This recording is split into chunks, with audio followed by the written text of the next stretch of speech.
So you decide to not care anymore about what other people think. So you put yourself out and you jump the bridge. You jump the bridge? Out of the bridge. Out of the bridge? Yes. And then you drone? No. Or you do bungee jumping? No, you fly. You fly? Yes. Oh, wow. Superman complex. You think you're falling, but you're not falling. You're going up. You're flying. Hey. Welcome to Moonai Open Relationship, the podcast. Hi, my name is Gwen, and I'm an open relationship coach. And I am Mr. T, her partner in crime. We're here to share our awesome journey with open relationship and non-monogamy. Disclaimer. We are not here to tell you what to do, what is right or wrong in your relationship. We are here to give you ideas and tips based on our own experience. And while doing so, we may discuss things that are not suitable for a younger audience. Thank you so much for those of you who decided to support my singing career in beatboxing. I appreciate what you did, but just know that honesty is important in a relationship. It's part of communication skills, really. What is it? To be honest with your partner, your partners, and being able to say things even if they may hurt the other one. So, just like you did when you told me that my singing career was not really a great career to start. I never say that. You just did a face when I started singing. You actually do a face every time I sing.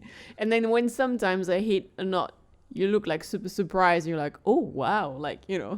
Because I have the light experience to have you behind me when you are with your headphones on and there is no note that you hit and you're not singing but mumbling the song. It's like, I will reproduce this for you guys. It's like,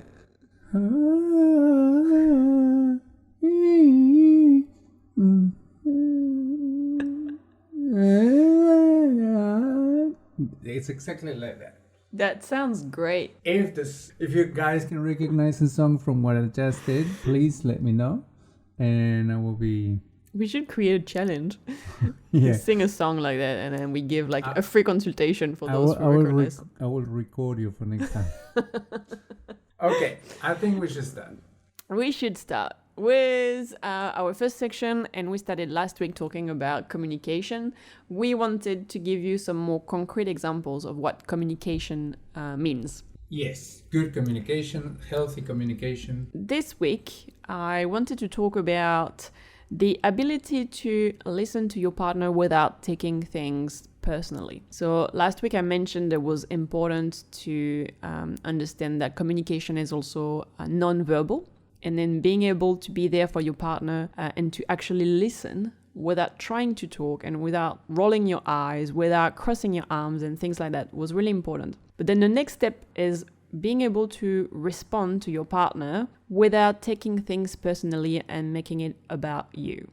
So an example of that would be, for example, your partner telling you that they want to open the relationship, like really the basic one. In this podcast about open relationships, there may be a first instinct there that you may have of thinking, my partner wants to date and have sex with other people than me, and it's because I'm not enough. Mm-hmm. And so you may take that personally as like a criticism on what you're doing or not doing, right? Yeah. So my advice here is actually not to do it, because most of the time it's not about you. It doesn't have to be always about you. So you always have to remember that if your partner is telling you to open the relationship, it's because that person doesn't want to have you out of their life. So they are opening or wanting to bring this subject of open the relationship for the sake of preserving the relationship that they have with you, and they want to create something else. I think a good exercise that you can do for this same subject that Gwen is talking about, to not take things personally, is to, whenever you're hearing your partner talking to you, try to see what is in your brain that you're receiving. Sometimes your partner says, look, I'm going to keep the same example, like Gwen says, I want to open the relationship. And in your head, what you're listening, what you're hearing is, I'm not enough. Why she wants to go and have sex with other people? I'm not good in sex. So it's all these ideas and questions that comes to your head, or voice that comes to your head telling you this is what she means really. So my suggestion or exercise that you can do in this case is repeating back to your partner what you're hearing. So you would say, your partner said to you, I want to open a relationship because I feel like I need more sex, or I want to explore sexuality with other people. So you can reply to your partner, okay, what I'm hearing is that I am not being enough for you in our sexual life. I am hearing that you don't want to have sex with me. I don't know. Whatever is in your head, you repeat that question to your partner without getting emotional. This is a very important point in communication. Something that for a Latino, I can tell you, it is really hard for me. But it's something that helped me. I was talking last week about non-violent communication, and this is one of the keys of non-violent communication, is repeating back to the other one what the other one says and the way that you're hearing it. So in that way, your partner can reassure or contradict whatever you think you're hearing, and it will reassure you in what your partner is really trying to say. I think the way you can see it is that communication is one person talking and the other one receiving the information. The thing is, in between those two people, you and your partner, you have filters there and you don't see them, and that's usually the issue. And they talk about it in Men Come From Mars and Women From Venus. It's kind of like this idea that in between the two of you are invisible filters, like your education, how you grew up, how much love did you receive, what is sex for you. It can be about language, because sometimes you don't have the same language, original language. And so you're trying to communicate with, probably, like, for example, with Mr. T and myself. My first language is French, his first language is Spanish. We talk between the two of us in English. There will be, obviously, sometimes where there is miscommunication. But sometimes you have the same language, but it's just about maybe culture. Native language. Native language? Yeah, native. But you have those filters of culture, religion, whatever you can imagine. And so because you don't see those filters, you tend to think that your partner is talking the same language than you. So as soon as you understand that you may be talking different languages and understanding what those filters are, when your partner is, like Mr. T was saying, as an exercise you can do. If I'm telling Mr. T, I would like to open the relationship, Mr. T is going to hear something a little bit different. And for him to ask me, this is what I understood and this is what I'm hearing, he's then telling me in his own language what he's hearing. And so Through my filters. Exactly. So that's helping reducing the miscommunication, the mistranslation, let's say. And it's always happened, like, especially in important subjects and themes that you might encounter with your partner. It will be always a filter behind your head, trying to understand things from that point of view. And the more you clarify what you're hearing from the other person, and your other person rectify or contradict what you're saying, it will help you to understand the other person better and to not get heated or get upset or get hurt for nothing. The good thing too about talking like that to your partner is that if you're taking things personally, it's maybe because you have some sorts of insecurities there. So it may be like a good little, I don't want to say red flag, but just a flag that, you know, you can see as, oh, I may have to work on something here. Why am I thinking that sex is not good enough, or that I'm not good enough for my partner? Is there anything that is actually justifying this in my brain? Is it possible that I have a story here that I need to kind of unlearn and stop telling myself, you know? So, yeah. Cool. That's the exercise for you guys today. Awesome. Yay! Have fun. Once upon a time, in a country far, far away. Hashtag New Zealand. We are talking about our coming out. Oh, when we come out. That was funny. So we basically dated for like a year, secretly. for all sorts of different reasons. One of them was that I wanted to experience being me and not the girlfriend of someone else. We talked at the beginning of the story, I told you that I didn't want to get into a relationship because relationships for me was not going to be satisfactory. No, that was not satisfactory, but I knew that whatever we start doing, it will finish in some point because you will want to get married or want to have kids or something like that. So I didn't want to go through that again. Oh no. And as soon as we will express love for each other, we'll say goodbye. That's it.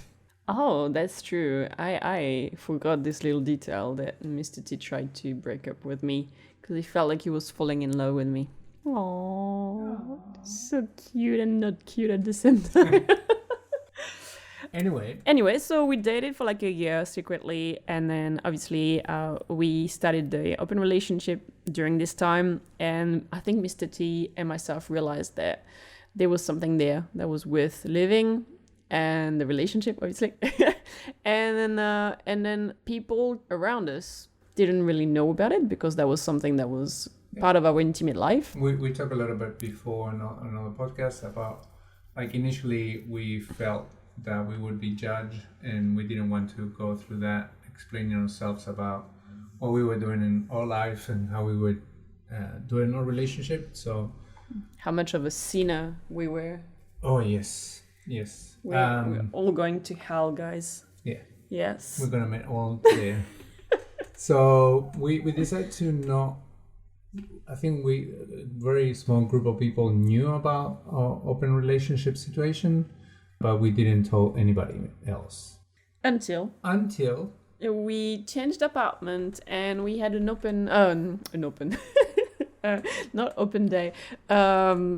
housewarming party. Mm-hmm. Plenty of friends came there, and for some reason at that point we were in a very comfortable place. I guess it happened in any situation that you come out in your life, or what I could see in other people that come out in other situations or similar situations, where you are very comfortable in your skin. You feel like nothing can hurt you or nothing that you're doing is actually wrong. So you decide to not care anymore about what other people think. So you put yourself out and you jump the bridge. You jump the bridge? Out of the bridge. Out of the bridge? Yes. And then you drone? No. Or you do bungee jumping? No, you fly. You fly? Yes. Oh, wow. Superman complex. You think you're falling, but you're not falling. You're going up. You're flying. So we were in the housewarming party and we started talking, and I can't remember how it started. I think one of our friends, a lovely friend of ours. I think the whole conversation started because this lady told us that she had kissed a girl.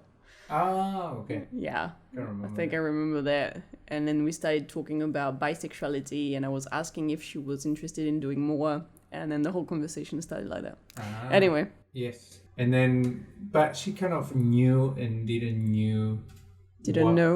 know what we were doing, and so she started asking questions about us and how we were dealing with our relationship and how we were going. And then I think you said to her like you told her that we were in an open relationship, and from that moment she was like, "What? You serious? You what?" And she started asking questions left, right, center. And then her husband started, he came to me. Like, I was not paying attention to the conversation at that point. We were with the girls, chatting with some of the girls. And then her husband came to me and is like, Wen just said that you guys are in an open relationship. How is that? How does it work? And started the same, doing a lot of questions, and then people started asking, and some people asked, some people didn't want to ask. Yeah. They kind of... Sometimes a little bit too much information and things that are going against everything you've known, and so people kind of prefer to listen. And obviously they were already in the house and already our friends, so it was too late Yeah. to ignore us. But they were just listening and learning about this type of lifestyle. So yeah, we came out to our friends, and from there on, what happened was, like, fortunately for us, our friends, Nice people, nice, pretty open and open-minded. because we do have friends, right? I think so. Imaginary friends. Yeah. No, they're real. They're real. And it was quite funny because from there on, like, other people started finding out. And at the moment, in the beginning, it's like, I think people think that you want to have sex with them, with everybody. So they try to avoid you for a bit, and they don't know how to relate with you because they think that at some point you're gonna ask them to have sex, to come to the room. And I think it's after testing a couple of times and you haven't asked them, I don't know if they relax and then they keep talking to you normally. Is it like, you know, when a guy says to his friends, like guy friends, that he's gay, and then suddenly all his guy friends are like, whoa, I don't want you to like. I don't want to sleep with me. I don't want you fall in love with me. It's not because you're a swinger or non-monogamous or in an open relationship that means that you want to have sex with everybody. Exactly. Just like when you're single, it doesn't mean that you want to have sex with everybody. Yeah. Except if you are Mr. T. Anyway. Cool. So it actually went really well. Yeah. We I think our friends mostly understood, asked all the questions they wanted to ask, so they could kind of comprehend. Obviously, they realized that we were really happy and in love with each other. And that's probably one of the main keys. Yeah.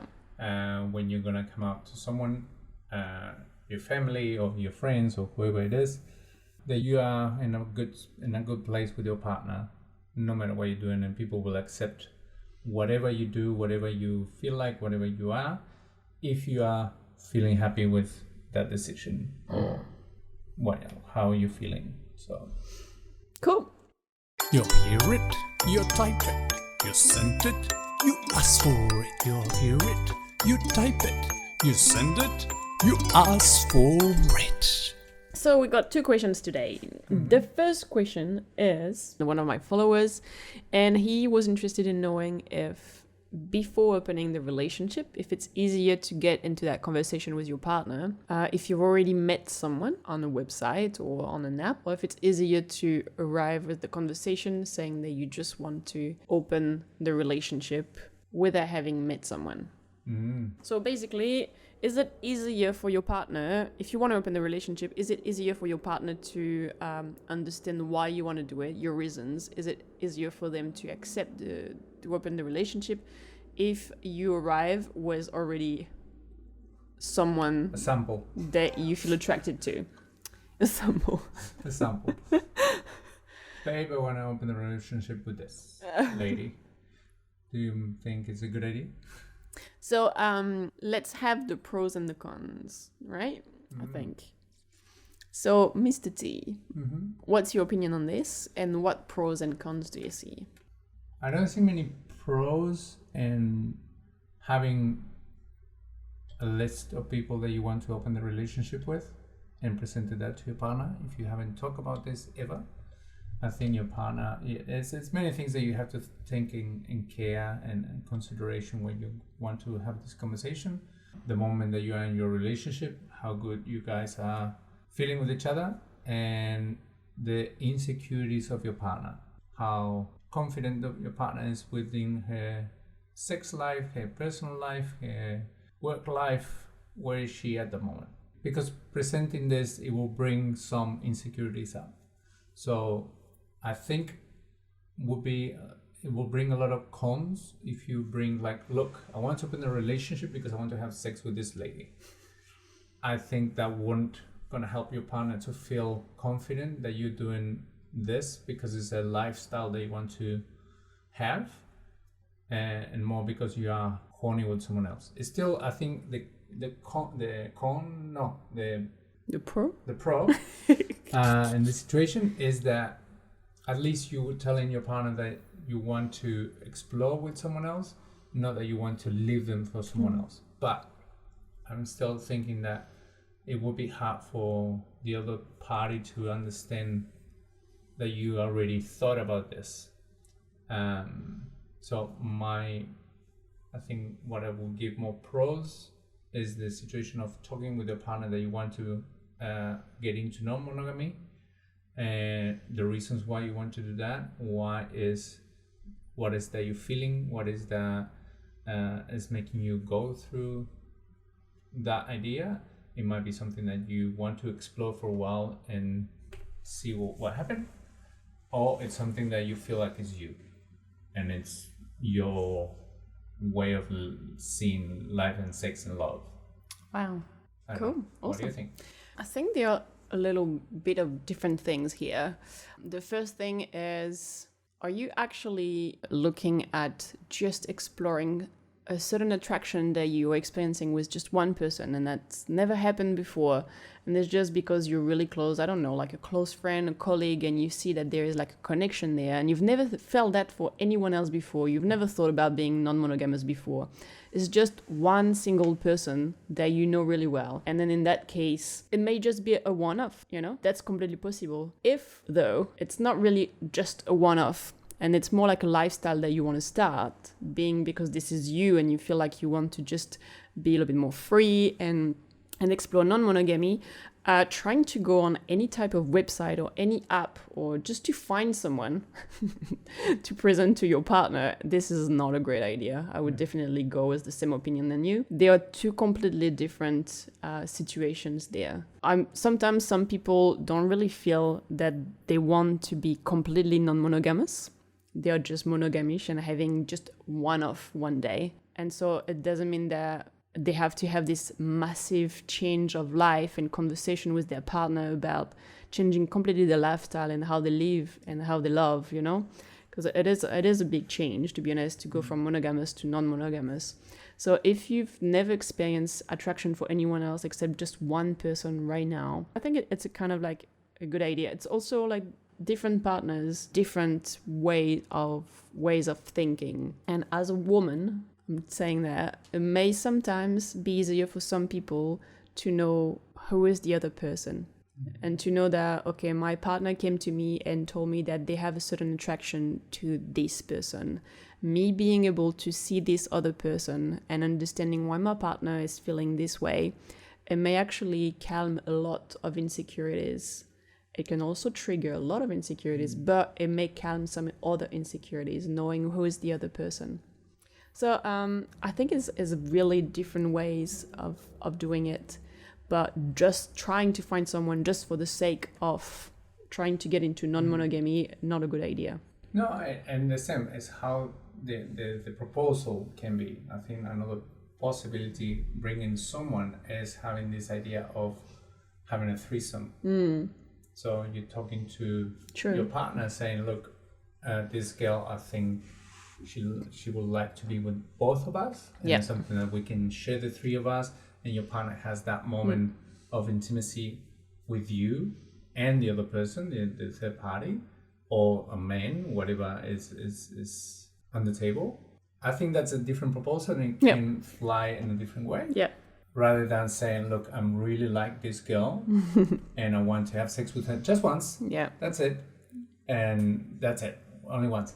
I don't think that will fly well. When I say one-off, I'm not saying just one time having sex, but just one person that you're having sex with. Yeah, well, I don't think it will fly. I don't think it will fly in a monogamous situation, or when you come with a monogamous background, or you've been monogamous for your whole life in your relationship, it will be really hard to understand where you come from with this proposal. I think another thing to take into consideration, which is something I usually advise my my clients, is that if you are the one who wants to open the relationship and you present that option to your partner, it's good to let your partner be the first one to actually experience something outside of the relationship. So it's easier for them the day you have something with someone else to kind of understand what you're going through. All right, second question.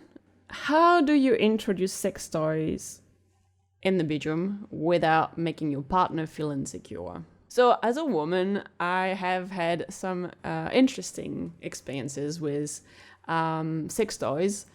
Not much about sex toys themselves, but about the speech around sex toys. Ideas that for some of my exes, the sex toy was because they were not good enough. And I needed more things that they could not provide. And they would feel like they were not good enough, talking about taking things personally. Yes. Yes. So that's my experience with it. And I'm curious really about what you're gonna say, Mr. T, about that. How do you introduce sex toys? Have you had girls telling you that they wanted to bring their sex toys to the bedroom with you? How did you feel about it? How do you feel about guys feeling insecure about it? What do you want to tell them? I think it's kind of going back to what we talked at the beginning in terms of communication and not feeling it's something about you. Your partner might want to explore different sensations and different experience with toys, and it's true. Like the toys will give you an experience that your opinions will not give to your partner. and I'm saying in the positive and the negative as well. Yeah. As the toys are fun, and they, for example, the ones that vibrators, and they are really fun, and they have a speed and an intensity that there is no way that a human being can do. However, You don't know that. you don't know that. Maybe not me.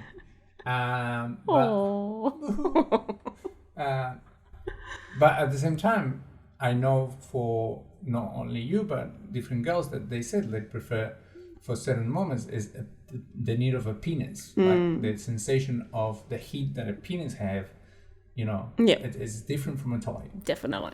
I think if you feel insecure bringing toys into the bedroom, it's something that you have to Get over. get over it.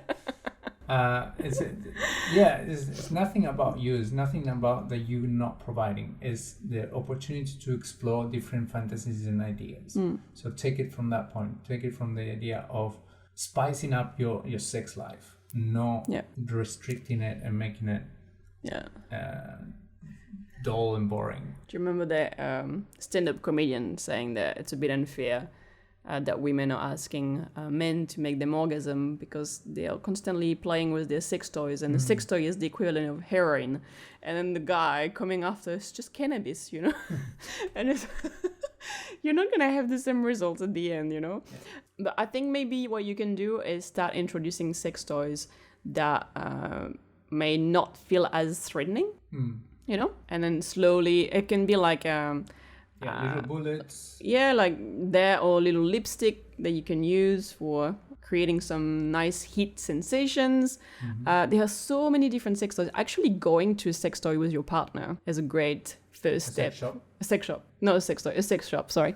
Go to a sex shop with your partner, check around, buy it together, create it as an experience that you're actually sharing completely together instead of a sex toy that your partner is going to use without you. And I think it's changing a lot how you see it.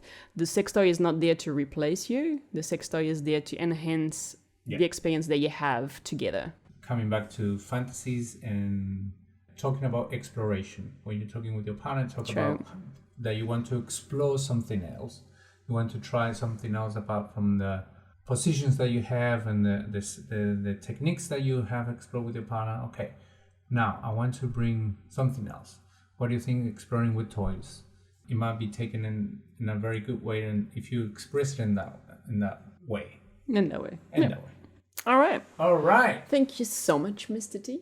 Thank you so much, Mr. La Buena L. Mr. Mrs. No. That's big news, guys. We didn't tell you before. When is the transsexual? Yeah. That's the news. That's the news. All right. So, guys, if you want to send us more questions, you can go to Munai Open Relationship, Instagram.com, TikTok, and you can send us messages there. Please, if you think that we can improve some stuff, give us some feedback. We always love feedback. It's always good to have things to achieve and change, and something that you think it can be done better. And remember that you can have a book that Miss Winnell have written for you guys if you have problems with jealousy. Yes. You can buy a book on her website and practice that to get in a better space, in a better relationship, in a better life.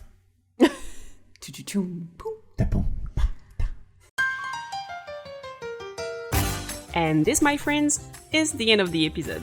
But don't worry, we will be back with the next one really soon. Ciao, ciao!